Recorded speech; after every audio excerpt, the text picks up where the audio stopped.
और ये ख़बर आई है पाकिस्तान मिलिट्री एकेडमी से, क्योंकि जंग का माहौल है तो वहाँ से ख़बर आना बहुत अहम ख़बर होता है।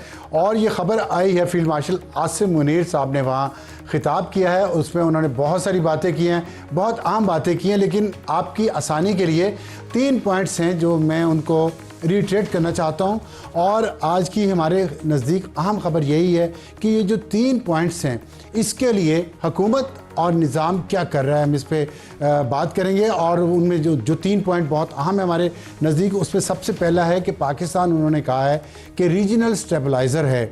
रीजनल स्टेबलाइज़र का कॉन्सेप्ट नया है और इसमें हम कुछ अरसे से ये बात सुन रहे हैं, ख़ास तौर पे जब पाकिस्तान और भारत की जंग हुई है और उसके बाद से पाकिस्तान, जिसको एक कमज़ोर मुल्क समझा जाता था, कन्वेंशनल मिलिट्री वॉरफेयर में पाकिस्तान ने साबित किया है कि न्यूक्लियर वेपन इस्तेमाल किए बगैर या उसको इवन उसकी थ्रेट दिए बगैर भी पाकिस्तान कन्वेंशन वॉर में इंडिया से बहुत आगे है और बहुत सख्त जवाब दिया, जिससे पूरी दुनिया में पाकिस्तान की इज़्ज़त बढ़ी है। और जो कुछ आज आप पाकिस्तान की फ़ॉरेन पॉलिसी में और डिफेंस पॉलिसी में बेहतरी देख रहे हैं, जितनी पाकिस्तान की पजीराई है, उसकी वजह यही है कि पाकिस्तान ने अपने आप को रीजनल स्टेबलाइज़र के तौर पर पेश किया है। लेकिन एक बहुत अहम एलिमेंट है जो मैं अपने इस 3 पॉइंट्स के आखिर में बताऊँगा कि रीजनल स्टेबलाइज़र होने के लिए और बाकी चीज़ों के लिए एक अहम पॉइंट क्या है। दूसरा है कि दुश्मन यानी कि इंडिया वाज़े तौर पे हमारा दुश्मन है, इसमें कोई शक नहीं है। और इंडिया ने भी कभी कोई कसर नहीं छोड़ी है साबित करने की कि वो हमारा दुश्मन है। लेकिन साथ साथ उन्होंने दहशत गर्दों को, दुश्मन यानी इंडिया और दहशत गर्द जिसमें BLA है, जिसमें TTP है, जिसको अफ़गानिस्तान से और इंडिया से सपोर्ट मिल रही है, उन दोनों को वाज़े मैसेज दे दिया है कि हमला मशरिक से हो या मगरिब से हो, अब जवाब फैसला कुन और तबाह कुन होगा। और मेरा ख्याल है ये इसमें सम अप कर दिया गया है पाकिस्तान की फॉरेन पॉलिसी को और पाकिस्तान की डिफेंस पॉलिसी को और पाकिस्तान की जो बहुत सारी माजी की पॉलिसीज़ हैं जो तकरीबन मुर्दा हालत में पहुंच चुकी हैं, उनको आज ऑफिशियली दफना दिया गया है। मैं इस पर अपने प्रोग्राम में मज़ीद बात भी करूंगा। और तीसरा है, उन्होंने जो पोस्ट ट्रुथ इरा की बात की है और जिसमें झूठ का फैलाया जाना सिस्टमेटिकली, और जिसको नेतन्याहू जो इसराइल का वज़ीर आज़म है, उसने अपने फ़ोन को उठा के कहा था कि ये इसराइल का छोटा सा टुकड़ा हर इंसान के हाथ में है पूरी दुनिया में। और फिर जब वो अमेरिका गए तो उन्होंने कहा कि आज के दौर का सबसे बड़ा हथियार टिकटॉक है, यानी कि सोशल मीडिया है, और उस पर वो काम किया, उन्होंने कर रहे हैं।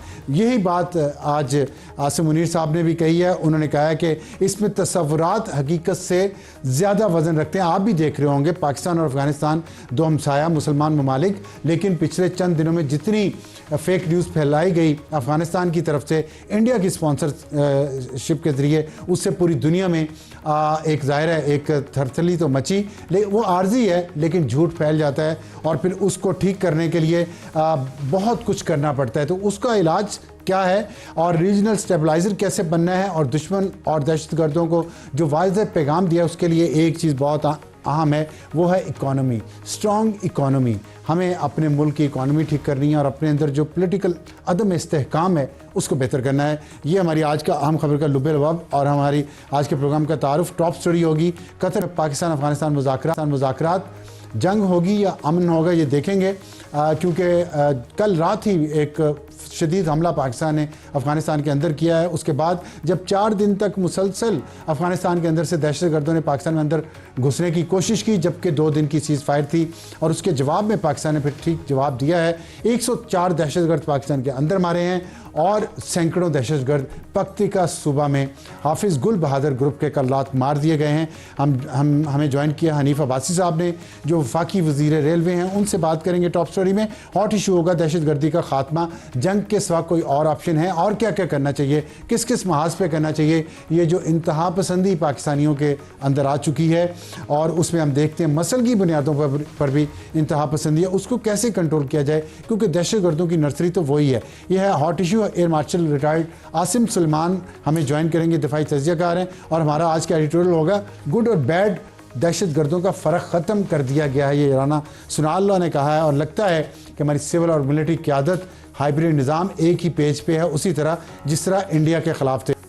हनीफ अब्बासी साहब खुश आमदीद। मेहरबानी से। तो एक तो मैंने आखिरी जो बात की उसी से पहला सवाल करना चाहता हूँ कि हमने देखा इंडिया के ख़िलाफ़ जंग में कौम और फ़ौज और निज़ाम और हाइब्रिड निज़ाम सब कुछ एक पेज पे थे और बहुत इसीलिए जो इंडिया को जवाब दिया गया वो बहुत अच्छा तरीके से जवाब दिया गया। अभी भी हमें ये हाइब्रिड निज़ाम किसने कहा आपको? अब उस तरफ नहीं जाए ना। देखिए ना, पहले आपके इंटरव्यू में कैसे मान लूँ कि आपकी सारी बात को आप जब कहते ना, तो अगर आप कह चुके हैं तो आइए DGISPR की गुफ्तगू आपके सामने है कि खुदा के लिए अपनी सियासत जो भी पार्टी करे, हम करें, कोई करे, ये आपस में लगे रहे।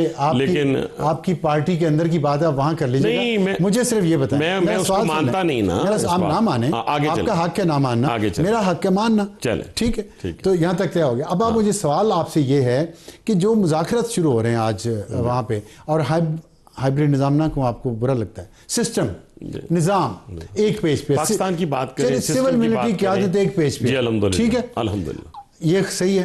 तो उसमें मुझे बताएं कि जो मुज़ाकरात हो रहे हैं दोहा में, उसमें पाकिस्तान क्या स्टैंड ले रहा है, क्या पोजीशन ले रहा है? देखिए, पहली बात यह है कि पाकिस्तान का वही स्टैंड है जो आज से 4 साल पहले था। वो स्टैंड यही है, जब PDM की गवर्नमेंट आई उस वक्त की बात कर रहा हूँ। वो स्टैंड वही है कि आपके हमारे यहाँ के जो दहशतगर्द आपके पास छुपे हुए हैं, इनको या हमारे हवाले करें या दूसरा इनसे हथियार लेके इनसे माफ़ी तलाफ़ी करवाएं। ठीक है, इसके अलावा कोई दूसरी आपके पास चॉइस नहीं है। अगर फर्ज करें मुआहिदा हो जाता है अफगानिस्तान के साथ, कतर में हो जाता है, उसकी गारंटी कौन देगा? अगर उस मुआहिदे की खिलाफवर्जी हुई तो पाकिस्तान का क्या रिस्पॉन्स? देखिए, पहली बात तो ये है कि ये तो अभी लीडरशिप का ना क्रिस्टल क्लियर होना बड़ा ज़रूरी है किसी काम के लिए भी। तो आप समझते हैं मुल्क के लिए, कौम के लिए, अदारों के लिए, इंस्टीट्यूशंस के लिए, आप देखें कि अगर आप क्रिस्टल क्लियर ना होते तो शायद आप हिंदुस्तान के खिलाफ जंग ना जीते। जी, ये ठीक है, ठीक है। और इसी वजह से आपको याद होगा, मैं नहीं दोहराता उस बात को, कि इसी जगह पे कोई और भी बैठे हुए थे और वो जो अल्फाज इस्तेमाल करते थे वो आपके सामने है। और जब मुझे याद है ओवरसीज पाकिस्तानियों के कन्वेंशन के अंदर जो फील्ड मार्शल ने स्पीच की, मेरे आर्मी चीफ ने जो स्पीच की, वो मैं उस वक्त सुन रहा था, देख रहा था। उस पूरी की पूरी स्पीच को उन्होंने अमली जामा पहनाया हिंदुस्तान के खिलाफ जंग में, जब हिंदुस्तान ने रात की तारीकी में हम पे हमलावर हुए। आज खुदा की कसम पूरी दुनिया के अंदर जो पाकिस्तानियों का एक वकार है, जो एक सीना तान के, मैं अभी भी बाहर था, यूरोपियन ममालिक में था, वहाँ पे यूरोपियन से भी मुलाकात हुई, वहाँ अपने ओवरसीज से भी मुलाकात हुई, उनका उठना बैठना ही तब्दील हो गया है इस वार के बाद। और इतनी अच्छी खारजा पॉलिसी, इतनी अच्छी फॉरेन पॉलिसी पाकिस्तान की 78 साल तारीख में मैंने नहीं देखी। कि आप देखिए कि इस वक्त हिंदुस्तान कहाँ खड़ा है उस खारजा पॉलिसी के नतीजे में, और पाकिस्तान कहाँ खड़ा है। अच्छा, मैं अगर आप इजाज़त दें, आपको सॉरी इंटरप्ट कर रहा हूँ, लेकिन ये जो अब हमारी इज्जत बन गई है, आप नहीं समझते इसमें हमारी पोजीशन ज़्यादा मुश्किल हो गई, उसको कायम रखना, उसको बढ़ाना? नहीं, हमें परेशानी की जरूरत नहीं है, पैनिक होने की जरूरत नहीं है। नहीं, बात आपकी ठीक है, मैं ये नहीं कहता आप बहुत ओवर कॉन्फिडेंस हो जाएं और छोड़ दें से अपनी इकोनॉमी को छोड़ दें, कहें जी बस ठीक है जी। नहीं, ये कोई गाफिल नहीं हुआ।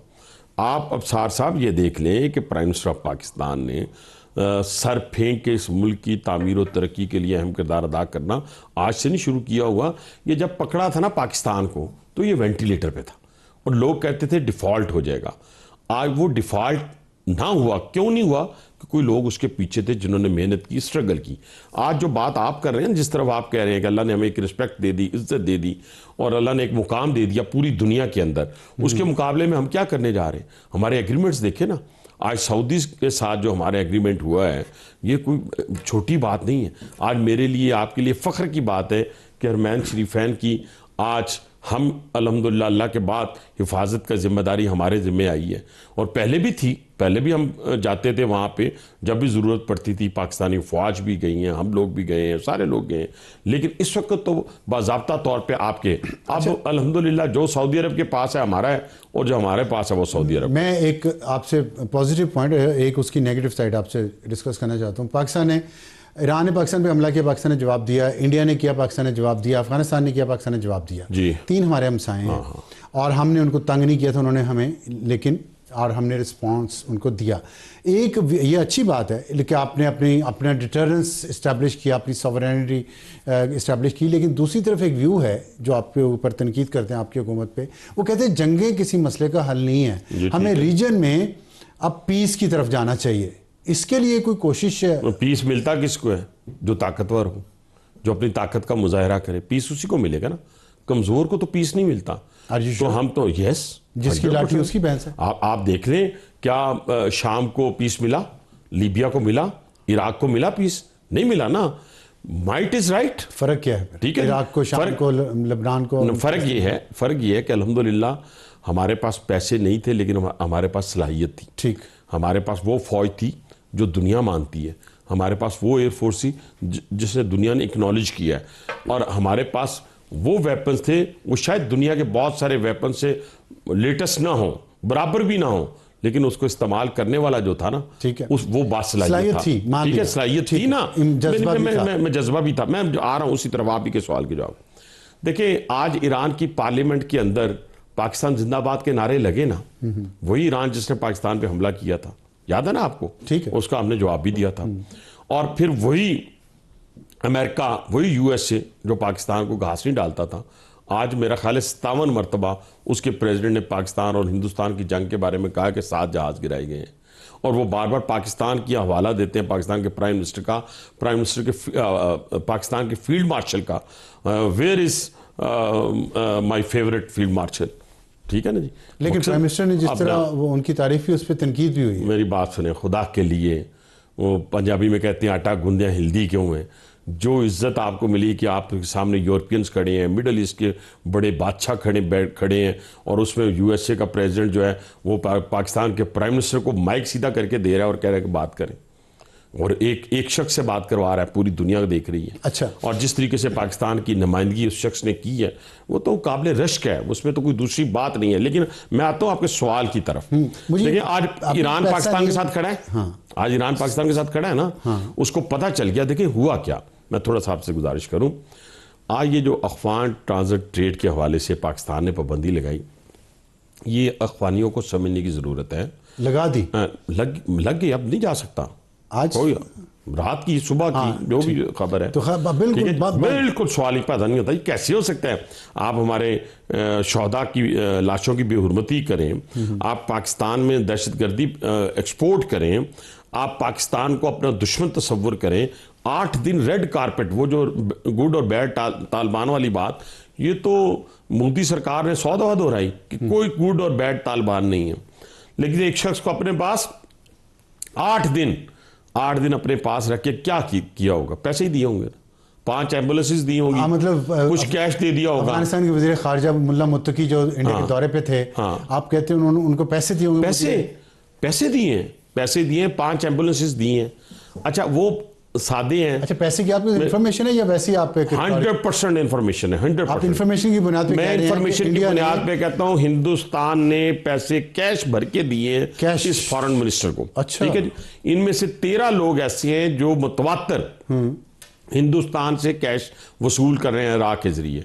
13 लोग, इनमें से इनमें से कोई 22 लोग एक तरफ है, 13 लोग 13 लोगों को बकायदा हिंदुस्तान पैसे देता है, भर के देता है ब्रीफ केस। बारियों का इंतजार होता है। अच्छा। कि मेरी बारी कब आएगी, मेरी बारी कब आएगी। और दूसरी बात आपको बताना कब से चल रहा है ये पिछले मेरा ख्याल है कोई 1 साल 1.5 साल से चल रहा है। अच्छा। जब से ये BLA को सपोर्ट कर रहे हैं, जब से ये TTP को अंदर डालते हैं, KPK के अंदर। देखें, मैं एक छोटा सा आपसे मैं गुजारिश ये करना चाहता हूँ, ईरान और पाकिस्तान के हालात ठीक हो गए। ईरान को समझ आ गई वहाँ क्या हुआ, आपको पता था। ईरान इजराइल वार के दौरान जो अफगानी था, जो इंडियन था, वो इजराइल के लिए जासूसी कर रहा था। ये तो आपको बात पूरी, ये तो ईरान मतलब कि क्यों ईरान भी उनको निकाल अफगानिस्तान के मुहाजिर उन्होंने निकालना शुरू कर दिया। और इन्होंने समझा था कि पाकिस्तान अफगान ट्रेड जो है वो बंद करेगा तो उधर से हम चाह बहार से आ जाएंगे। आज उन्होंने भी पाबंदी लगा दी, उन्होंने बॉर्डर बंद कर दिए। भाईजान, ये आप वाली बात, ये दुनिया जंगों से नहीं गुलो गुलजार होगी।